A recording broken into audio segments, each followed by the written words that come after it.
you get a denial from a health insurer saying that a procedure was not authorized, or they disagree with blah, blah, blah, blah, blah. Could be a lab test, who knows what. And so you try to appeal. And by the way, most people just say, well, and they just pay the bill out of pocket, whatever it is.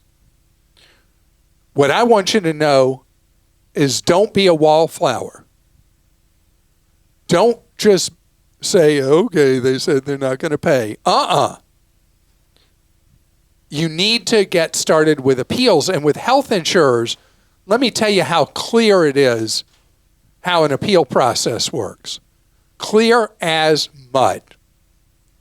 And the whole game with the health insurers is to ignore your appeal. And I hear from people again and again, they'll be told they have to do something from prehistoric times.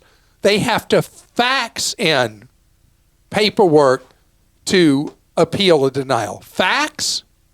Seriously? I mean, in 2023, what kind of company would tell you you have to fax something in? Idiotic. But what they're doing is they're trying to make it as difficult as possible for you to do anything about standing up for your rights.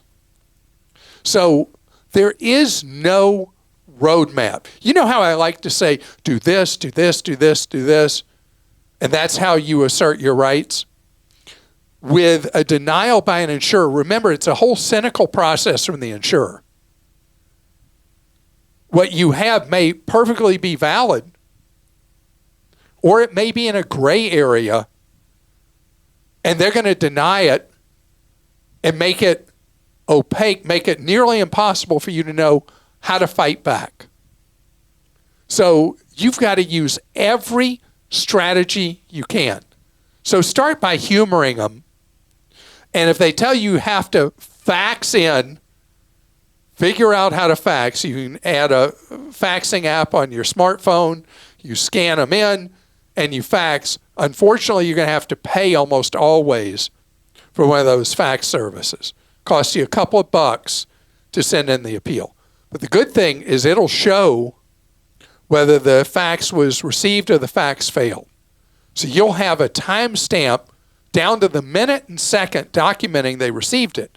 Because the big game the insurers play is you then don't hear from them.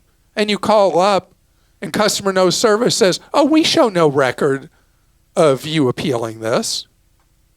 And you say, well, I did blah, blah, blah, blah, blah. And they'll say, yeah, send it in again. So you humor them. You send it in again. Then there's another step. And I recommend you do this even if you're with a large employer, which means they're not covered by state insurance departments. But roughly, I'm trying to remember what percent of people have real insurance versus employer medical reimbursement plans that masquerade as insurance.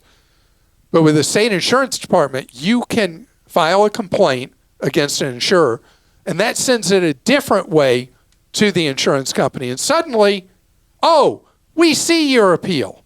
Doesn't mean you're going to win, but it gets you a hearing. If you call a state insurance department or go online to file a complaint about an insurer, a claim, and they say, no, we don't cover you because you're blah, blah, blah, you're on your own. Then you start having to use alternative tactics. And alternative tactics mean social media, where you are talking about it at your employer. Go to human resources or whatever they call what they are, the HR department, whatever it is. See if you can get any contact from them of what they usually call an executive contact at the insurer, and see if you can get to someone who will actually look at your situation. You may need documentation from a doctor, from a specialist, or a lab to provide to the insurer as part of the appeal.